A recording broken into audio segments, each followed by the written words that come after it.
souvenez probablement du scandale de la dépakine. Pendant des années, ce médicament antiépileptique a été donné aux femmes enceintes et a été responsable d'importantes malformations fétales. Aujourd'hui, Agnès Buzyn, la ministre de la Santé, veut faciliter l'indemnisation des victimes. C'est l'objectif de son amendement du projet de loi de finances pour 2020. Voyez ces explications de Marie Anton, Oriane Loiseau et Thierry Oden. Améliorer le processus d'indemnisation des victimes de la dépakine, c'est l'objectif d'un amendement au projet de la loi finances proposé par Agnès Buzyn et adopté aujourd'hui à l'Assemblée. Première grande avancée, la loi reconnaît désormais que la toxicité in utero de ce médicament était connue depuis les années 80. 1982 pour les malformations et 1984 pour les troubles neurocomportementaux. Une victoire pour cette présidente d'association. On espère que cette loi va changer des choses en accélérant le dispositif d'indemnisation et surtout ça va permettre à un plus grand nombre de victimes de demander réparation parce que jusqu'à présent les victimes qui étaient nées dans les années 80, début 90, on leur disait ah ben non, les problèmes d'autisme c'était pas connu donc vous pouvez pas toucher d'indemnisation.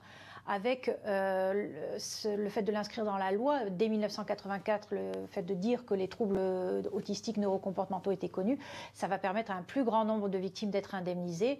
Une avancée capitale car les conséquences de la dépakine ont un impact majeur sur la vie des enfants qui en sont victimes. 30 à 40% d'entre eux présentent des troubles neurologiques et du comportement, comme l'autisme, des difficultés à s'exprimer ou à compter, et dans 10% des cas des malformations.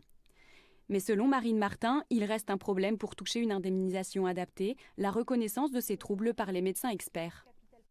Aujourd'hui, ce qui reste capital pour les victimes, c'est que leur dossier soit bien indemnisé. Et pour cela, il faut qu'il y ait un respect des diagnostics qui sont posés dans les dossiers des victimes. Quand il y a de l'autisme, il faut que les experts disent oui, il y a de l'autisme et donc ça va entraîner par exemple une indemnisation conséquente parce que l'enfant aura besoin à vie de ce qu'on appelle une tierce personne, c'est-à-dire un assistant de vie, finalement un aidant. Et ça fait que les indemnisations sont très importantes. Et si les experts ne respectent pas les diagnostics qui ont été posés en centre ressources autisme ou en centre hospitalier, eh bien sûr que derrière l'indemnisation elle est ridicule. Donc il faut absolument qu'il y ait un respect des diagnostics. Pour améliorer et accélérer l'indemnisation en fonction des troubles de l'enfant, le deuxième volet de l'amendement prévoit la fusion du Collège des médecins experts et le comité d'indemnisation.